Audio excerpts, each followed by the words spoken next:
3, verse 17 through 19. You follow along with me here. And unto Adam he said, Because thou hast hearkened unto the voice of thy wife, and hast eaten of the tree of which I commanded thee, saying, Thou shalt not eat of it.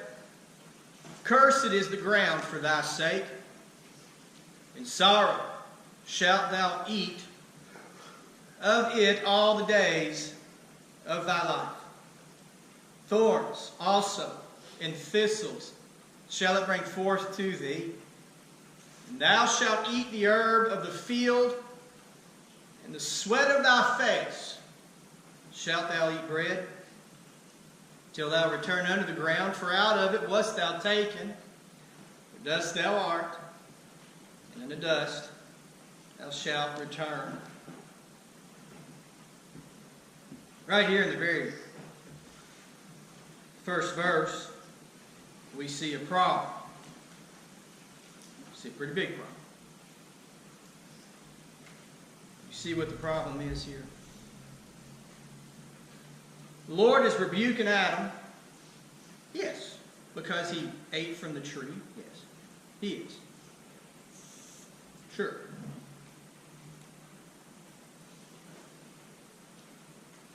Look at what it says first. Because thou hast hearkened unto the voice of thy wife. When God made Adam, he made Adam to be the head of his home, to lead his home, and to do so faithfully. He was created to be able to be a shelter, a protection, a provider, be an encourager, and most importantly, be a solid foundation upon which God would build the human family. Now he listened to his wife Eve. She encouraged him to eat from the tree of the knowledge of good and evil. And I want to try to explain something to you this morning, or maybe just shine some light on something. Most of us here went to a public school system. Not all of us got the same education, though. Maybe you were raised in a school system that refused to teach evolution.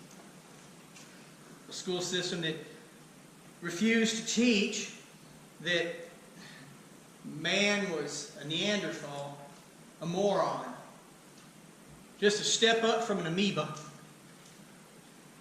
grunting and walking on his knuckles.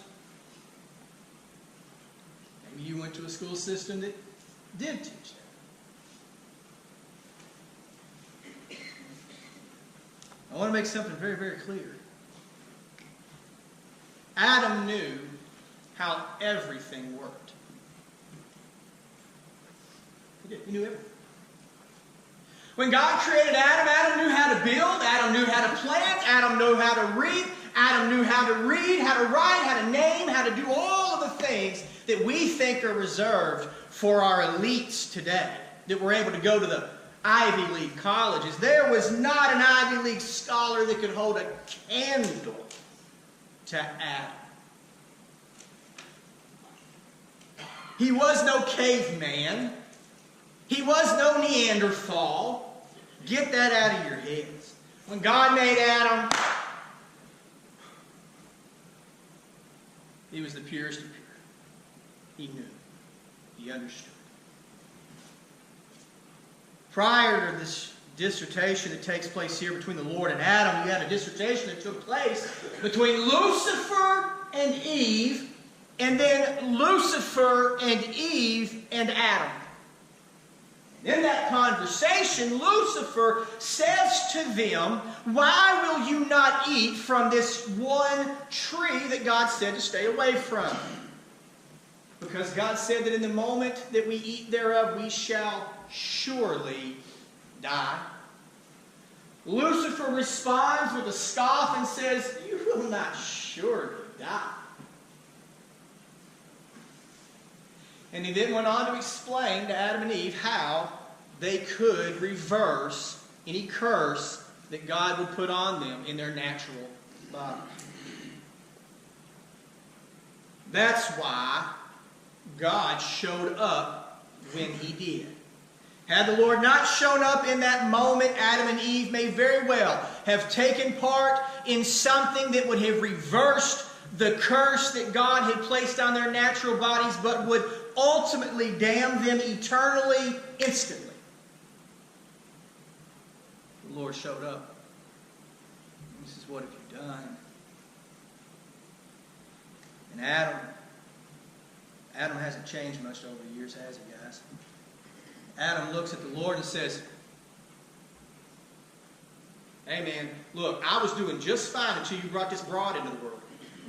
And ever since she's been here, it's been nothing but trouble. The woman that you gave to me, she deceived me." Now, the Lord didn't take too kindly to that, did He? He given Adam a responsibility. That same responsibility applies to all of you men here today. You are to lead your family in the way of the Lord, regardless of spousal opinion, regardless social opinion, regardless of what the hypocritical celebrities tell you. No. You are responsible to lead your family in the word of the Lord.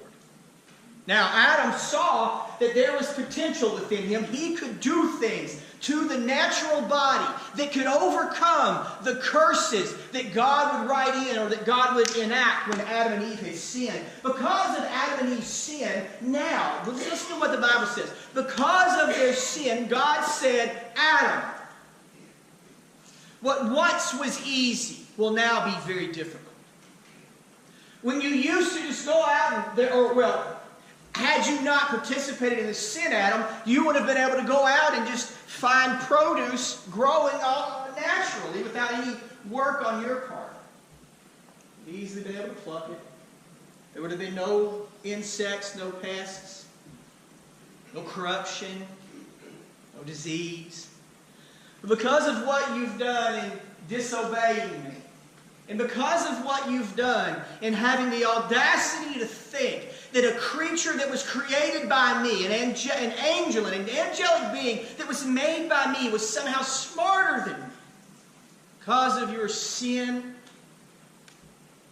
out of the sweat of your brow, you'll eat your food. And you're going to have hard times. You're going to have difficulties.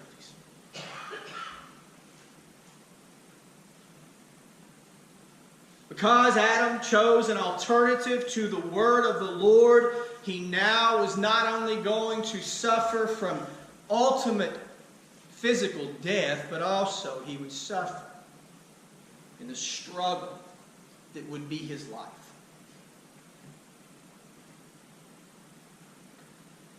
Now, Adam should have known better.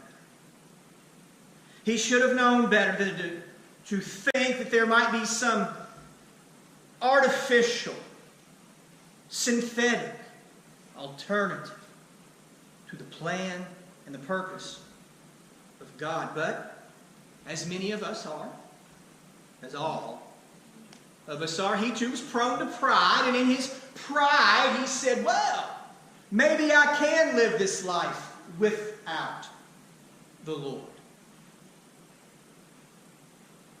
So he chooses an alternative. Before he can follow through, the Lord appears and reveals to Adam his sin and what he has done, and Adam repents and says, "Oh God, I'm sorry." Adam knew how to overcome the sicknesses and the diseases in his body. He knew how to rewrite, how to re-engineer his body. But he never does it. You hear the story of Cain and Abel. Abel comes to the Lord with the produce of his livestock. Cain comes to the Lord with a bounty of fruit. What's so special about that? Well, when Cain brings that bounty of fruit, he says to the Lord, in essence, I don't need your sacrifice to get me through in this life or the next. I know how to cause the ground to produce a bounty in spite of your curse. Cain thought only of his natural life, where Abel thought only of eternity. Cain said, I will choose the alternative, the artificial, the synthetic. Abel says, I will experience the suffering that has to come in this life. I will endure the hardships and the problems. I will be willing to submit myself to the will of the Lord, even though the will of the Lord may be hard and it may be difficult and it might be fraught with trouble. Still yet, I would choose the Lord. Because I know that this is not all there is, that this natural life that I am living is but for a moment, but there is an eternity that is waiting on me. How many of us here this morning are like Abel and we say, Lord, there's nothing in this world that I want. There's nothing in this world that can satisfy or fulfill me. There is nothing that this world could ever produce or provide that could ever take the place of the wonderful peace that you give to me. But then how many are there who say,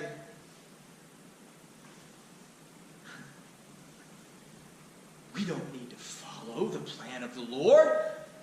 We've got to rewrite the book. We've got to do our own thing, our own way, and rise up as a generation that changes the world. Well, the only thing that the hippie revolution gave us was underarm pit stink and a whole bunch of babies without fathers. They didn't change anything. They become politicians. And they start to rewrite the way that this country would live. They assault everything that is natural. Everything that the Lord has established, they fight against. You don't believe me? Do they not fight against the role of the man? Women's lib. Honey, look. I don't think any man should treat you bad. I don't think any man should treat you like some animal that is a part of his flock. I don't know. No, not at all. You are wonderfully made. You are a beautiful creature that God designed to complement Adam. But honey, you need Adam just as much as Adam needs you. You assault on womanhood. My body, my choice. Right? Right? You've got the right to lower yourself to the standard of an animal. And somehow that's going to elevate you. You assault on the family. I will mince no words. That child needs a father, and that child needs a mother. She doesn't need two mamas, because two mamas can never give you what a mama and a daddy can. 1 + 1 = 2. No matter how many people say it equals 3. Your children need to see you being a man. And they need to see you being a woman. They don't need to see their daddy acting like a woman or their mama acting like a daddy. Because mama can't do what daddy can do, and daddy can't do what mama can do, no matter how high his heels are. There is a way that seemeth right unto a man, but the ends thereof are the ways of death. I don't care if Lucifer himself comes down and runs this country and tells you that you need to be liberated. Liberated. You need to throw off the shackles and the chains of that old, archaic way of life that your grandparents lived. You are rich and you are increased with goods and you have need of nothing. Do you ever hear your grandfather, your grandmother tell you stories about how happy their childhood was, how much joy and love there was in their home? Have you ever heard those stories? When they would talk about how excited they would get when Daddy would come in from the field because they knew they were about to hear a story? Or Daddy coming in from town and they knew that money was tight, but Daddy'd always find a way to bring a little candy home to the kids. Mama would talk about how great it was when she'd get to spend time at the house cooking with her mama, your grandma. What a joy it was. I don't want you to think in any way I'm being condescending when I say this. But it wasn't until I became an adult that I realized that my grandfather wasn't a billionaire.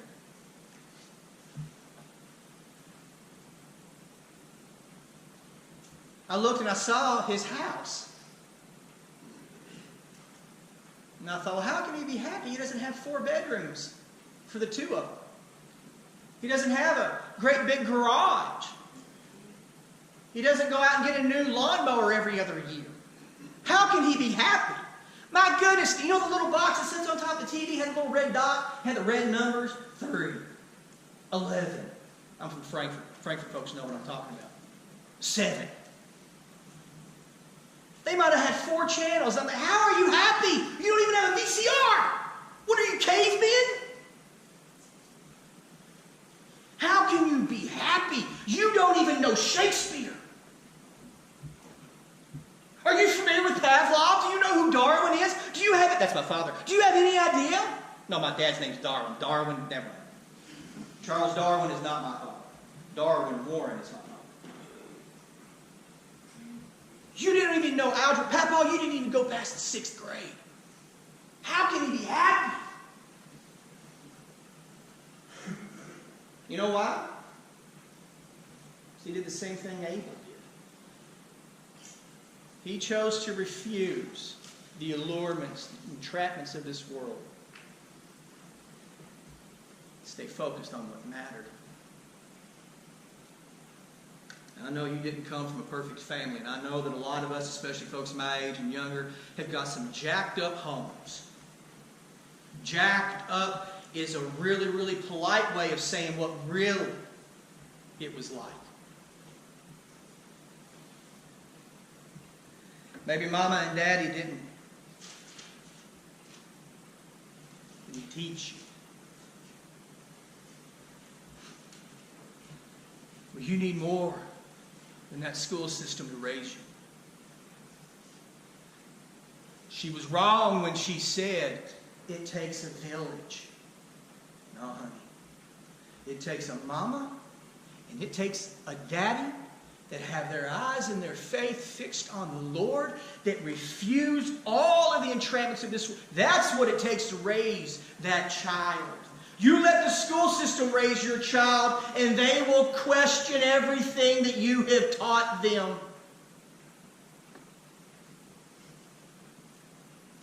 Yes, they will. Yes, they will. Mamas and daddies, I am imploring you to talk to your children. Ask them what they believe about the family unit. Ask them. Ask them what a family is. See what their answer is. Ask them. Well, it's a group of people that love each other.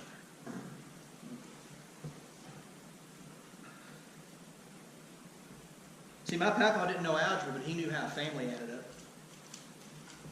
He didn't know Shakespeare, but he knew Jesus Christ. He didn't know all that I knew, because I was so well educated. They paid a whole lot of money for me to be stupid.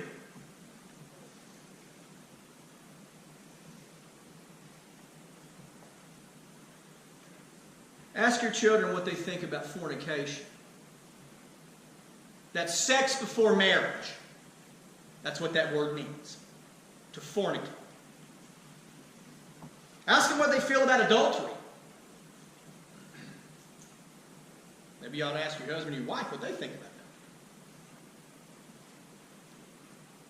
What do they think about abortion? The murder of a baby inside the supposed to be secure and protective womb of that mama. Who, by the way, is being protected by that father. Ask them what they think about divorce, homosexuality, transgenderism. Ask them what they think about it. Make sure they know what they're supposed to think about it. Make sure they know what the word of the Lord says, not the word of the world. And by all means, teach them that it's okay to be different and that they should stand out and stand apart from the world. Instead of blending in and becoming this nameless, faceless, senseless gobbledygook of, well, whatever people want to do is okay. They just want to be happy. No.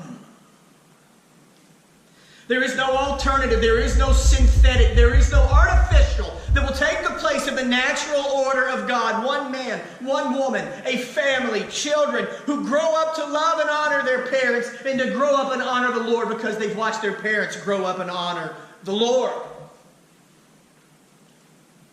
A husband who's faithful to his wife. A wife that is faithful to her husband. A husband who says, yes, my family is fraught with thorns and thistles, and there is sweat that I'm going through because I'm trying to fix the issues in our family, but it's not easy. And sometimes I've got to wipe the sweat out of my brow because I'm having a hard time with this, and it'd be so much easier to leave his butt or leave her butt and go on down the road and chase after that pretty little thing, that pretty little hunka, and start all over again. All you're doing is restarting that same process that led you into the mess that you're already in.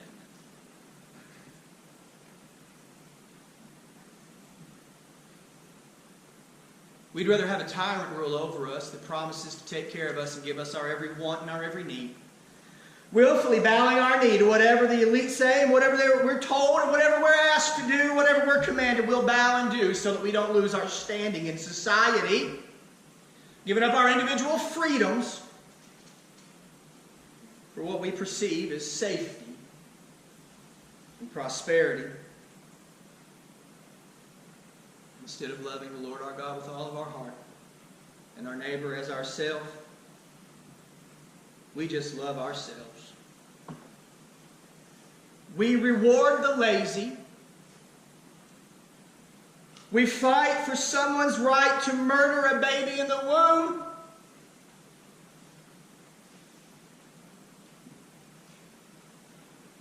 But one death for anyone that tells us that we're wrong.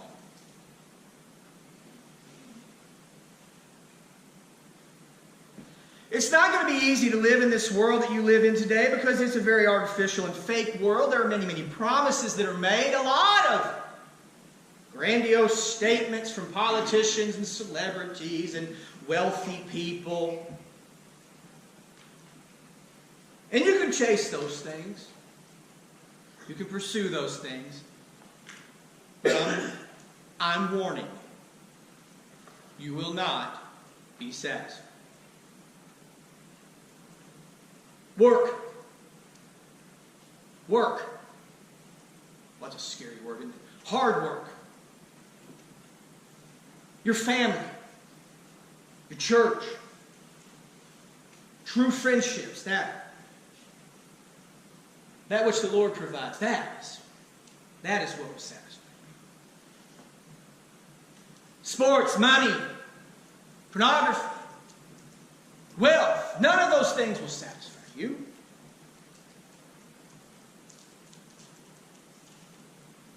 Put up a post one day, got in trouble for it. So when sport is king and entertainment is queen, is it any wonder why our families are in the shape they're in? Why are you so mean? Why are you going to be so mean?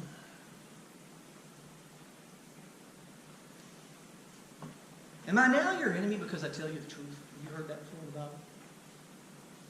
Am I now your enemy because I tell you the truth? Think about Are you happy? Are you truly happy? You've probably got 2 cars. Might even have a home with more bedrooms than you need. Are you happy? Or do you want another car? Bigger? Something else that'll make me happy. Well, if I just had a wife who was nicer. If I just had a husband that had some hair. Another job. Hey, have you all ever looked at what goes into your food today? Have you ever done any research on artificial ingredients in your food? Have you ever done this? Have you ever looked? You know how chicken nuggets are made? Go look that up. Your kids will barf. Do you have any idea the stuff that's put in your food, the synthetic ingredients? Synthetic means fake. If you eat something that says hydrogenated, right? That means it was produced in a lab. It's a chemical. It means they've mixed 2 things together to produce something else that aren't natural ingredients. You look at the ingredients that are in your food, do some research on what goes into it, and you'll think, oh my Lord, why am I feeding this to myself, much less my kids? Do some research on the artificial. You know, your body can't burn artificial sweeteners the way it can a natural sugar. Produces fat. Hypocrite here. Produces cancers. All sorts of issues in your digestive system. But boy, the world's given us the best, aren't they? Well, what do you think that the world's way of family, what do you think that's doing to you? What do you think the world's way of life is doing to your spirit? If the synthetic is doing as much damage to your natural body as it is, what do you think synthetic faith is doing? Artificial faith is something that cannot ever provide or take care of you. What do you think it's doing to you? We go around with false fruit. We say, well, I've worked hard and I've got a lot to show for it. I've done all of this and done all that. My kid's good, gets involved in all kinds of this and that. And I've just raised good kids. But the truth is, they're just as rotten as anybody else's kids are. They just hide it from you better.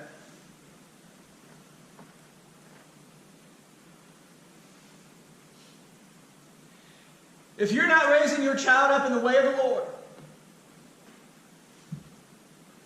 if you are not living your life in complete and total devotion to God Almighty, don't you believe that fruit that you find, just because Cain came with a basket full of fruit, did not mean it was real, it was artificial. Oh, you could put that artificial in your body and you'll feel like you've really done something, but 5 minutes, anybody ever ate Chinese food before? Now, I'm not putting down the Chinese here, I'm just saying. You eat Chinese food, it's full of MSG, you're eating it and you think, boy, this is so good. Oh, it's great. 10 minutes later, you're like, I think I'm dying. I don't want to eat again. Candy won't fill you up. You need truth. You need meat. You need the real.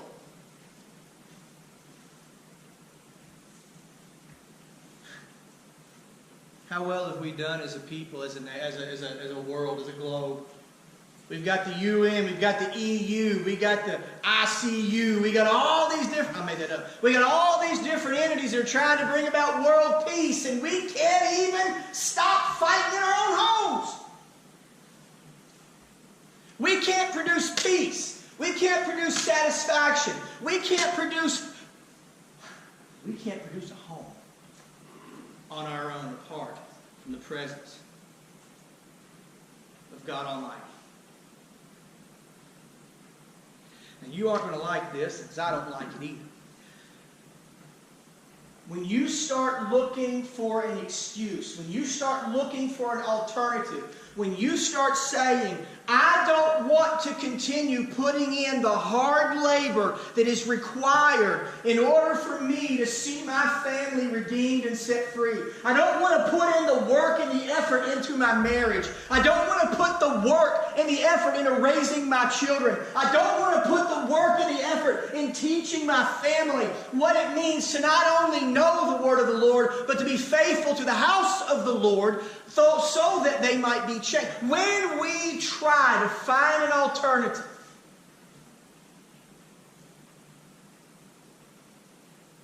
what we're saying is we want an easier way. I don't want to do it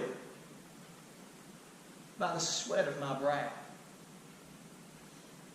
I want an easier way.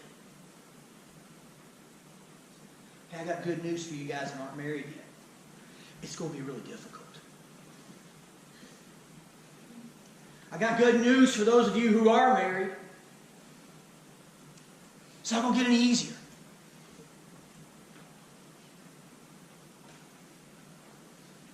It's going to be work. It's going to be hard work. And it requires your full attention. You can't have your mind on other things.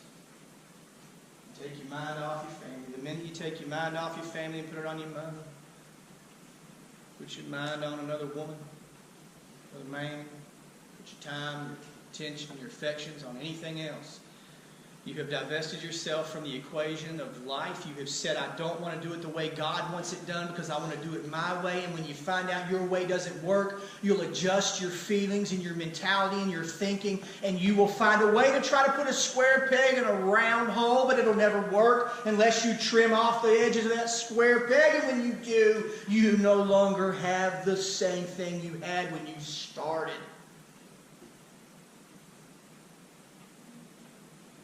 Boy, this is really uplifting. Really encouraging and positive, isn't it? If you want to get to the root of the issue, you got to dig. And you got to keep digging till you find it. And then when you find it, anybody here ever dug up tree roots? It's fun. Super fun. A lot of hard work. But if you want to get it up, if you want to be able to get down there and pull out whatever the problem is, you've got to work hard. You don't just sell your house and buy a new one. Because there's a tree that you don't want to put the work into digging up. You know what you do? Men, put your big boy pants on. Tighten your belt really tight. Something I never had to do before. I'm starting to find that belt to save me and save my tail. Put your big boy pants on. Tighten your belt. Get your work boots on. Put on a shirt. Grab you a handkerchief and put it in your back pocket and get out and start digging. Get out and start digging. And don't you stop because the sun comes out. Don't you stop because it starts raining. Don't you stop because I'm hungry. Don't you stop because my hands hurt. Don't you stop. You keep going and you keep digging and you say, God, I know that while I am in this body and I am living in this world, there will be suffering and there will be endurance that I'll have to put forth. But God, it's worth it all because while I am here doing it the way you've said to do it, I can rest assured that your blessing will be upon me and my family. I refuse to give in and go the way of the world. I'll dig, Lord. I'll work the garden. I'll pull out the briars. I'll dig out the thistles. I'll go in and I'll work my family. I'm not going to give in. I'm not going to quit. I'm not going to find an excuse, an alternative, a synthetic. I don't want to be fake. I don't want to live my whole life thinking I've found happiness only to die and miss eternity.